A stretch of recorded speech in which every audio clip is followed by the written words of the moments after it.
All right, 2 days in a row, Paul. How about that? After 2 weeks not doing one, and like we're like a back. like a real operation. Yeah, that or we're not busy. We don't have anything else going on. Ain't got shit to A little slow everywhere around here, but that's all right. That's good for us, right? It's do. That's good for right. everybody else, maybe that wants to listen to us. I mean, I don't. I mean, there may be a couple of people that care about listening to us, but that's all right. We're gonna keep doing it. So yeah, here we are. We're back cashing tickets here on February the 16th. Um, that's Paul. I'm Franklin, and we're just coming to you today. To most of today's show is going to be about the Risen Star coming up at the fairgrounds this weekend down in the Big Easy. It's Kentucky Derby points, so we thought we'd talk about it because we're absolutely going to discuss the Derby when it comes up. You know, all the Triple Crown races, the Belmont Stakes, and the Preakness. So we look forward to all that. But first points coming up here is the Risen Star, so we'll dive into that for a minute. But let's just talk about. I'll just talk about last night a little bit. The play I put out there, I put out a four-teamer. The four I liked best. Alabama could not get it done against Tennessee. They apparently Tennessee can play like they're playing in a football game. It's totally fine, but nobody else can. I don't. But whatever. I mean, Alabama just couldn't score, and that was Do we that have was the some fault. bad refereeing again? It wasn't bad. They just kind of let them play, but man, when it just seemed like when Tennessee would go down the lane, there was no letting them play. Mm. But on the other end, they just played like bulldogs on the defensive end. Give it up to Tennessee. That was a big win for them.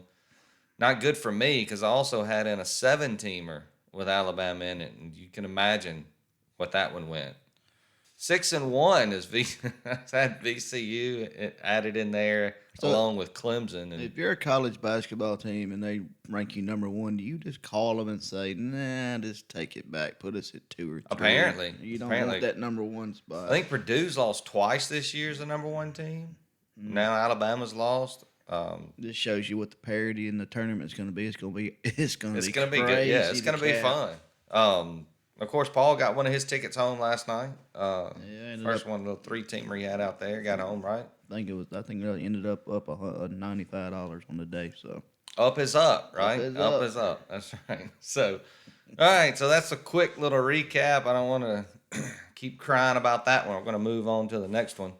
Maybe we can get them 4 for 4 instead of 3-1. We'll have to put them pics out today on the Yeah, Twitterverse. we'll put them on Twitter. So let's talk about this stakes race, the Risen Star. So this is at the fairgrounds. So it's a big Saturday at the fairgrounds where they have 5 consecutive stakes races starting at the ninth race. They got the Colonel Power, then the Mineshaft Stakes, then the Fairground Stakes, the Rachel Alexandra, and then the Risen Star Stakes with Kentucky Derby points on the line. And this one is only it's just a grade two, so there's only 100 points given out, but points are points. And they tier that down from the top 5 finishers. I think it goes 50, 20, 15, 10, and 5, I believe, is how those points are divvied up. So every horse trying to get all the points they can get, trying to get that Derby entry.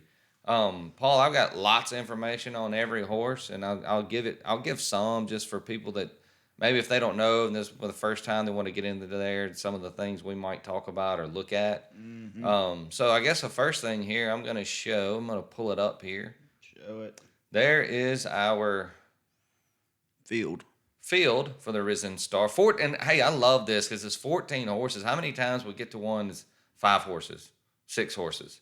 It's big when you got a big. It's good when you got a big field because the odds are going to be better. Even on your favorites, if you like a favorite, the odds are going to be a little bit better.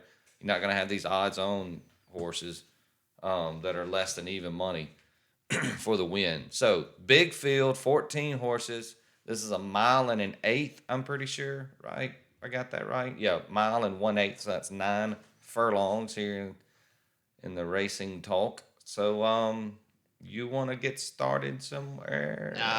nah, just like on the odds on favorite, the victory formation 3-1.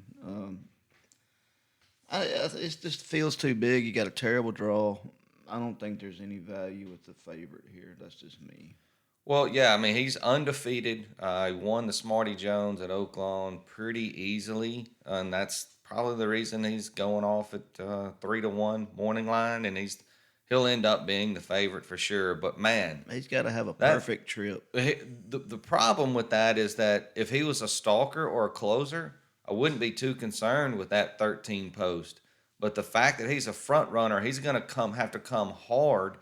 And two of your other horses that people like, the 4 Determinately and 5 Harlow Cap, they're also front runners.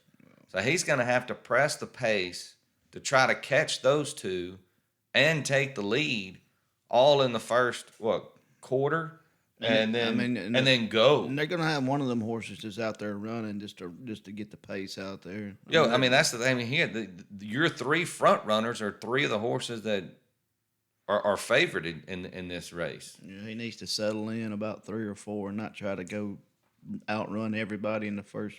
I mean, yeah, if he can run that style, I mean, just everything I've read and seen, he likes to get out there and go get it. But they may have to train him different for that. I don't know if you can just train a horse for one race to go differently, but we've seen horses do it, like in the the big Derby a few years back with Tiz the Law and Authentic. Authentic came from the 9. Tiz the Law was way out there, 13, 14? I mean, he was way out there, and he got over quick. He couldn't get past Authentic. What a race. That was a lot of fun. He just could never catch that horse. That's another thing too from that 13 hole. You got to break well. If you have a bad start, you can hang it up. If their horse, like any horse there, the 9, 10, 11, if they break quick and victory formation doesn't break well, he's gonna be stuck back there. I just don't, and I don't. That just shows how good a horse he is. They left it at 3-1. He's got the 13 post. Yeah, so he must break really well out of the gate. He must have a lot of good gate works. If he's at 4, 5, or 6, what is he? He's got to be better than 3-1. Yeah. If he's anywhere between any of those from 3 to 8, I would imagine he would be probably 5 to 2, 2 to 1, something like that. Starting out. Yeah. Morning line. In our unexpert opinion. Yeah. Absolutely. It's definitely that. It's definitely not an expert opinion. So I'll go over the few of the horses at the top that are your big odds. Quiet as Midnight just doesn't have any speed. So the problem here is if he can't get out of the gate, he's going to be stuck. All those horses are going to come over top of him. I mean, his highest speed figure was 65. I'm not quite sure why he's running here. The 2 Single Ruler, he has run a 92 before, and he's a stalker. He's hit the board in 2 of 5 races. If you're looking for a big price to put in some of your exotics, he may be one. I just don't see it, and not just because of the odds. I just from looking at these other races, I mean, he's only hit the board in 2 of 5. I don't know if he's got a win there. And then Shaq Diesel, about the only thing good I see about that horse is his name, honestly. When you think of Shaq Diesel, you don't think of speed. No, absolutely. And his best speed figure was an 84. So you're taking a Shaquille O'Neal horse on a dirt track in a race. I don't now, see if they were it. pulling a buggy, he'd be like, and he gets a good jockey though. Adam Biscuits is a good jockey. But he's been well beaten in 2 Tampa Stakes, and then he comes in here to the fairgrounds, and I don't see a lot there other than the name. Now, if this was a turf race, you give me the 3 at 30 to 1, I might be taking a game. When you meant to look at what it said, just the 3. So you got a few horses you want to talk? Anything since you brought up the 3, we got a turf horse going to the dirt, and it's got our boy that loves to run fast, and Tyler G. Gaffleon. Yeah, I don't understand. I got my notes on Private Creed there, out there in the 14. If you're looking on the screen, you see Private Creed, got Tyler Gaffleon, and he's the Steve Asmussen horse, one of 3 in this race. I don't understand what they're doing here. His best races are sprints and turf. Yeah. So I don't know, but lots of speed, man. Well, I mean, this is you find out early. So if he's got something, then you just find out now, or if not, you go make your money on the turf. Well, I guess that's what they're doing, because all these horses now, like I said, only 3-year-olds can run in the Triple Crown. So these were all 2-year-olds last year. They're young horses. This is the year that they start making their move, see what they've got. So I guess you got to find out. Yeah, they're just throwing him in there to see what he can do. They got the right jockey. Yeah, Tyler G can absolutely get it done. I would not be shocked to see that 14 just coming, just out there, and nobody can run him down. Right. And those odds are probably going to creep up. It's 12-1 morning line. You probably get some pretty good odds on that horse there. I'm glad you brought that up. And those are the things you got to look for when you're handicapping these races. I mean, this is a dirt race, and this horse has run. I think all 5 of his other starts are on turf. Yeah, he's a turf horse. I think. Or 5 of 6. He's run one dirt race in his career. I think it's where they're like, all right, we're gonna throw everything against the wall and see if anything sticks. Because I think Asmussen has like multiple horses in it. He's got 3 horses in the race, and that's what's hard when they do this because you don't know. It's hard to handicap him because you don't know. Yeah, there could be your strategy for beating a victory formation right there.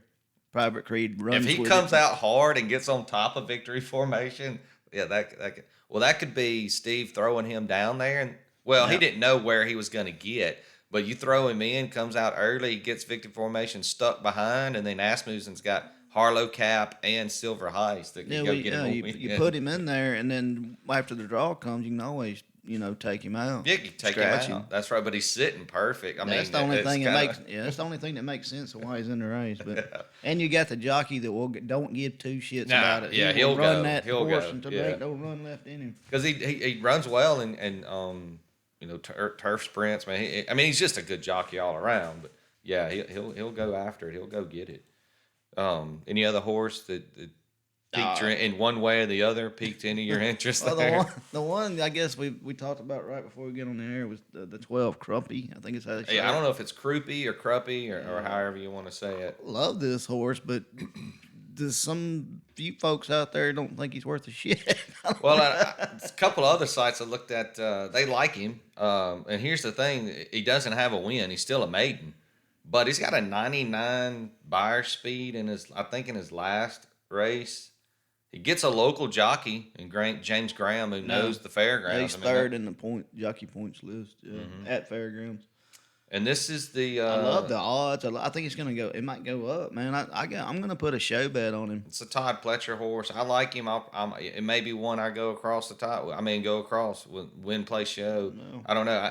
I like him a lot just because he's not one. He's got really good races. And James Graham won this race on a huge long shot. And I've struck a nerve back in 2013, so he's got the pedigree to do it. And he's sired by Curlin, and I'm glad you said it. Yeah, he's a Curlin horse. We've seen them do really well. So he's a good sire.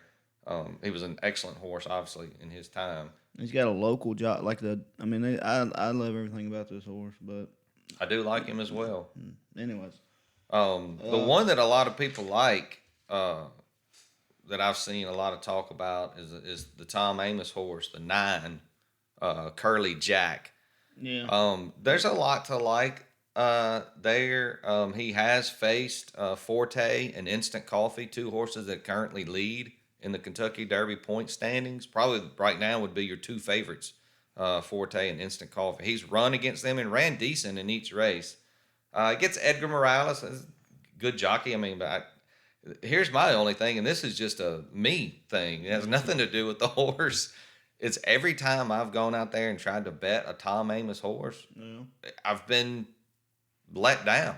So I think I got Tom Amox on our thing right there. It says AMOXX up on the screen, so I apologize for that. My little typo error there. Yeah. I like the horse. Only thing I don't like, he's coming off a layoff. Long layoff. Yep. Mm-hmm. He last raced in 2022, right? Yeah, I think. Yeah, no, it was November, I believe. Horse Racing Nation likes him. They got him as one of their top 2 horses in this race. But I don't. How do you don't know what they're going to do off a layoff. Well, and here's the thing with all the talk about him, he's at 8-1. He's probably going to come down. I know you're going to have some other horses that are taking money. The 4 and the 5 are going to take money. Obviously, the Victory Formation is going to take money. Curly Jack is probably going to take some money as well. Yeah, Amoss is 31% clip at fairgrounds, winning at a 31% clip. Yeah. I just don't know if these horses have proven that they can all get out. Not enough. I know they've done it, and a couple of horses have done it, but the 3 horses I think are going to go out there and fight for the league are going to be your 4 Determinately, Mark Cassie horse with Raylu Gutierrez in the saddle, and then the 5 Harlow Cap, which they're sitting in perfect position to go out there and get the lead. And of course, Victory Formation is going to come out there and take it from them. Determinedly, the 4 and the 5 both have really good buyer speeds. Harlow Cap is out of Justify. He was a Baffert horse, but Baffert can't run in the Kentucky Derby, so he's moved barns. He's now with Steve Asmussen. I think those 3 horses are going to go out there, and I just think there's going to be some letdown. Determinedly, he gave lots of ground late. He still won. He beat Tappett's Conquest back a few months ago, but he gave up a lot of ground late, which told me he was getting tired. So it's going to be tough for these horses to front run this whole thing. So I'm looking for a stalker or a closer here to come late with this fast pace. I think it's going to be a fast pace, if the weather's good. And all the talking heads say it's going to be, they're all going to get out there and get with it. I'm gonna make probably a pretty good show bet on the 12 Cruppy or whatever you say. And then I got a win play show, and I think the 6 is probably gonna win it. Did we do it? I don't understand, and I know why we both like the horse. It's a Brad Cox horse with Luis Saez in the saddle, and let me tell you what that clip is. I got it right here so I could have my answer why I like Angel of Empire. Well, you tell them why you like them, and I'll tell them why I like them. Saez is leaving one of the horses in this race, which is Determinedly the 4. Saez gets off of that horse who he ran last time, and he moves to Angel of Empire.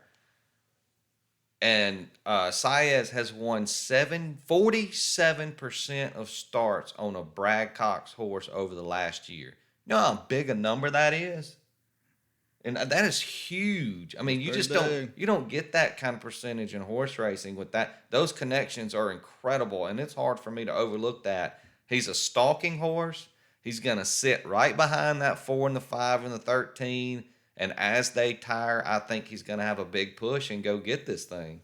He finished second to Victory Formation, and but he has the better post position. Yeah. And we've already talked about the fade. I think the favorite's just going to fade or get caught up. Running a perfect race in a 14-horse field is it's hard. It's going to be tough. But he's sitting. But he's already sitting there. Yeah, he's sitting right where he wants to be. All he got to do is get out of the damn gate. Get out of the gate well. You want to tell a story about not getting out of the gate well, I Paul? got a video. Maybe we can cue that video up one time. Paul and I have been how long have we been doing horse racing? About a year and a half? Yeah, about since COVID. Well, I mean, at that time when that happened, we'd been in it about a year and a half. And so doing our stuff. And we're sitting there at the local watering hole, and Paul throws a little money on the 1. And guys, I am not kidding you. This horse comes out of the gate, breaks well. I mean, big break out of the gate. He takes 2 steps and literally goes 90 degrees to the left. Hits the fucking rail. And he hits the rail, and he stops so quickly, he threw the jockey, 15 feet over his head? Thank goodness the jockey didn't hit the rail. It was a whole show. Oh, my God. I laugh. And I know it's not funny when you have money on a horse, but... Well, it's no worse than the one that I had. I had this horse. I had me at good odds. I think 6, 7, 8 to 1 odds. I said, if he gets out of the gate, this horse can just literally take it gate to wire, and horses will just be watching his hind parts the whole time. So I loved everything I'd seen about the horse, and I was like, all right, let's get him. They're in there holding those horses. And the bell go, whatever they do. And I'm waiting. I'm looking. Like, where is he?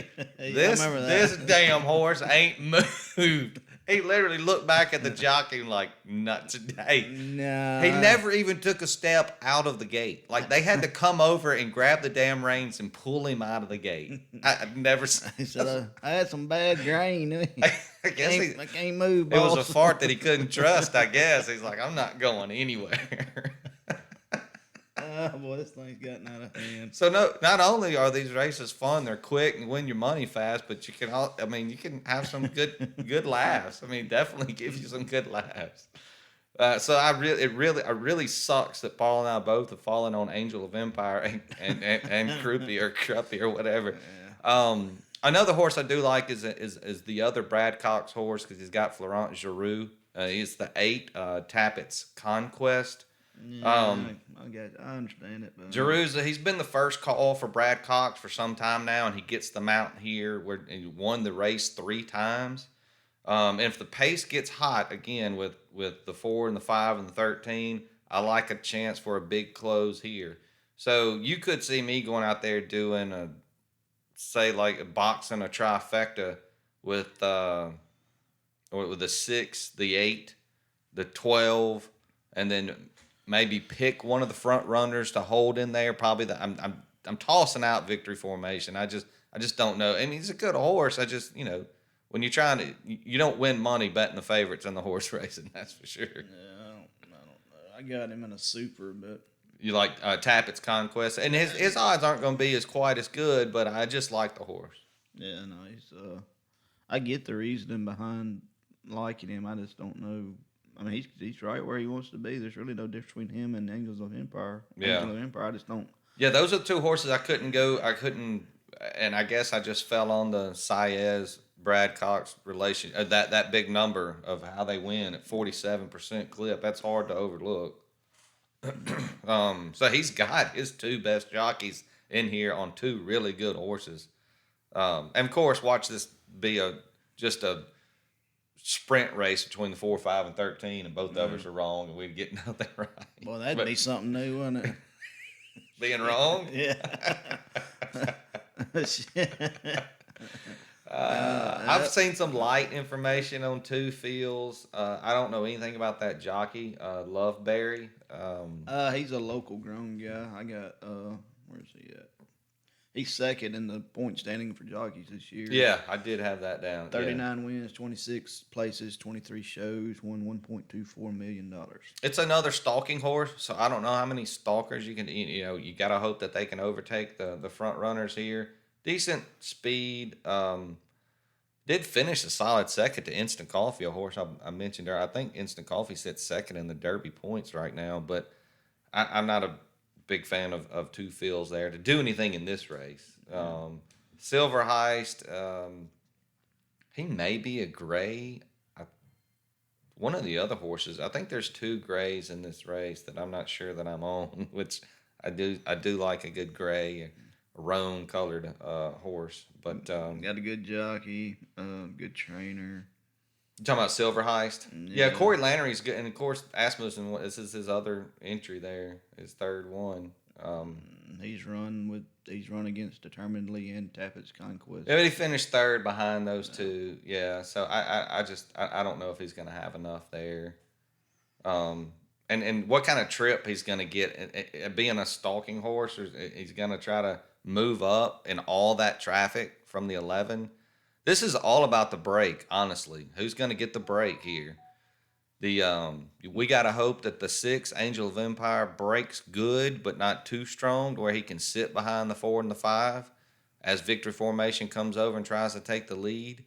I'm hoping Tappett's Conquest can kind of sit in there, and then I hope that Cruppy can make a big run at the end and get a piece of this thing.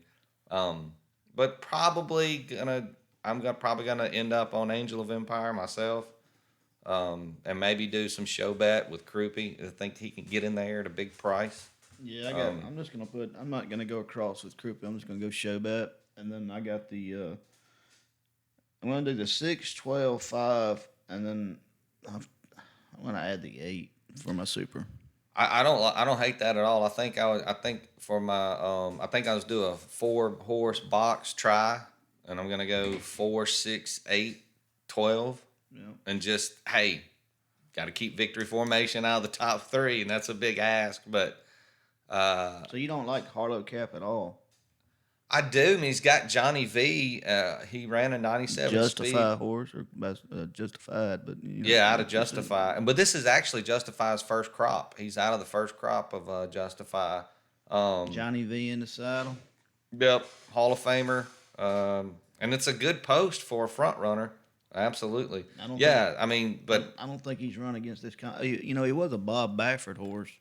Yeah, that's how I mentioned earlier. Yeah, he No, moved yeah. Barnes because Baffert can't put a horse in the Derby, so I mean, he's in the 5 spot. He's going to go out early with the 4, so it's probably be a 4-5 or something like you're talking about, and then you know, see if the 13 can run them down. But I like Harlow Cap. I just like the 6 better. yeah, this is the best of the Asmussen horses for sure. I mean, he's got the 5, the 11, and the 14. Um, so this is his best shot to win this race. But he's won it 3 times. The trainer there, and he won it with Epicenter last year. And we've all seen Epicenter run big horse. So he's probably got a good shot. But I can't. What I'm going to do? I guess I could take the 4, 5, 6, 8 there, but then I'm throwing out the 12. But then if I add an extra horse, now my trifecta box is way up there in money. Um, and if all right, so let me go over this real quick, everybody. If you haven't bet the horses, a trifecta is predicting the first 3 finishers, the 1, the 2, and the 3. You can also do exactas. You've just got to predict the first and the second. And when I say box, what I'm doing is I'm picking 4 horses or 3. You can pick as many as you want. You could pick 8. It's just the more you pick, the more it costs. Yep. And if so, I'm picking these 4 horses. I need 3 of them to finish 1, 2, 3, no matter what order. We'll do another podcast for that another day to maybe we shouldn't teach people how to horse bet because it's one of the harder ones to do. So much fun though. So- You don't have to spend a lot of money to bet the horses. No, you can bet $1. Yeah, I mean, they got 10-cent supers that if you box 4 horses together, it's $2. And but those 4 in a 12 super, cents, those yeah. 4 have to finish 1, 2, 3, 4. But their Yeah. payouts are some of those payouts Oh, are they like can $3 be grand. astronomical. Yeah. And when we say win, play, show, if you don't know, obviously the win is the horse that finishes first. The place is the horse that finishes second, and the show is the horse that finishes third. So if we bet on a horse to show, we're hoping that he at least finishes. He doesn't have to finish third. He can finish first, second, or third, and we'll get some payback there. So if you bet a place bet on a horse, he's got to finish no worse than second. Or you can take a horse across the top, across the board, like we've heard us say. We do a win, place, and a show bet on a horse, and hope that he wins, so you get paid on all 3 bets. Or simply you just pick the horse you like the name, and hopefully you get 7-1 odds. You go put $10 on him, that brings you back 70. So actually brings you back 80. You get your $10 back. So that's kind of where we're at. We're starting to follow the points for the Derby, and this is the first race we've had time to take a look at, and we'll try to do the next. I mean, I think the bigger one down at Fairground, I think, is the Louisiana Derby, and it's 200 points up for that race. Then you got Oaklawn, right? We're gonna have the Arkansas Derby. I'm trying to talk these knuckleheads to taking me to Oaklawn, but Yeah, I'm not getting a lot You're of not getting a lot of- smoke on no, that. you're I not, had to are you? drive my damn self, and I What's the one they race down in Gulfstream? That's the Florida or what's the grade 1 is the Florida Derby. Florida Derby. And then at Oaklawn they run the Arkansas Derby, right? They Is got that the Rebel and then the Arkansas. the Rebel. Yeah, and the Arkansas Derby's the big one, the Derby Day race. Yeah. So hopefully we and if we go to Oaklawn, we'll maybe have to take our equipment and do a show from there. That would be fun. So you never know. Maybe Paul can, if he keeps talking to us enough, that we'll I get know in who I there. need to convince. Yeah, you got to start talking to the lady friends. I mean, that's where you got to get us. So look, good luck if you bet the Risen Star, or if you just watch it, you'll see how much fun it is. Watch some of these horses, and you can find it probably on the FanDuel TV, which used to be TVG, or they may have this on. I bet you on America's Day at the Races, they'll swap over to it when it's time to run. Or if you're at a local casino, I guarantee you they're gonna Oh have yeah, it on you'll somewhere. find it if you're sitting at a local casino, you can find it. Which you have to be to bet it unless you have a Louis the Lip. Oh, dude, I meant to. I don't know the exact numbers 'cause I didn't write it down, but this God, I need to do this. The numbers on this online gambling, these places are making it. The states are making 200 million. Oh, the states that have legalized it, the money they're making. We need to go over the handle versus revenue versus the percentage for taxes for states. But Hey, are you trying to tell me Mississippi could use some money? Or is it? I don't know if the state could, but I know our course we- streets and school Of course systems we could. We're one of the poorest states in the nation, and this should be easy. This should be easy. no-brainer, A man. no-brainer. Just let it happen. Let this thing happen so Paul and I can bet the horses. You can Come on. send a TV evangelist all the money in the world on a credit card just to help him pay for his third jet, but you can't Yeah. put $2 on the On a horse. 49ers to cover the spread. Yeah, That right. the shit are we It just doing? doesn't make any sense. Or we're sitting out there on Saturday swimming in the pool, and we see a big gray horse about to run on the turf and is wearing the number 3, Yeah. and I can't Can't be bothered be bothered to do it. I could do it laying in my pool. trying to give you money. We digress. Yeah. We had to have one rant, right? They We got haven't anything to rant about they lately. got bigger problems like balloons and shit. They're trying to figure out who's sent. hot air balloons. How do we get and that shit. balloon out of the sky? How about just go up there in a plane, let some redneck shoot it with a bow and arrow or something? Or just go, gotta hey, shoot it I down don't with think- a $400,000 missile. Yeah, I don't think anybody can shoot that balloon down and just watch see and what see happens. what happens. Yeah, you might learn something. You'll have at least half of the state of Mississippi going challenge accepted, and Arkansas and Louisiana. They'll find a way to get that thing down. Yeah. Oh, anyways. goodness. Okay, so I think we've talked about all the horses that we kind of liked, and you can see the field right there, and we'll probably have some scratches come race day. Imagine so. Maybe the 1, 2, or the 3, or Private Creek. Look, I hope they all stay in. It makes for a better race. Isn't When they there all a- stay in, the better odds. Don't we have a little cool front coming through? It's probably gonna be a little chilly there, because that thing ain't gonna go off till about 6 o'clock. Yeah, that's true. So if they get the same weather we're supposed to get, I don't know what it's going to do down there. But anyway, I look forward to it, Paul. Should be a fun race, something to watch. We don't have football anymore. Yeah. So it's going to be a good time. We'll watch some basketball. We'll watch some horses. And then we'll talk about it next time. Talk about where we went wrong, what we should have done better, and how did we miss that. Or we just won't say anything and move on to our next Why didn't we? endeavor. Why didn't we take Private Creed? We just sat there and said he was a wild card. So anyway, that's our Risen Star show. So if you have any comments or questions, put it on there, and we'll try to answer you back. If you have any questions about betting strategies or what it actually means, the things mean when you look at a horse racing form to bet, it can be intimidating, all the options that you have. So if you have any questions, let us know. Hit us up on Twitter. We'll try to answer there. Facebook. Comment on the show. So until then, hopefully we'll come back to you quickly again. So for Paul, I'm Franklin, and we'll see you next time.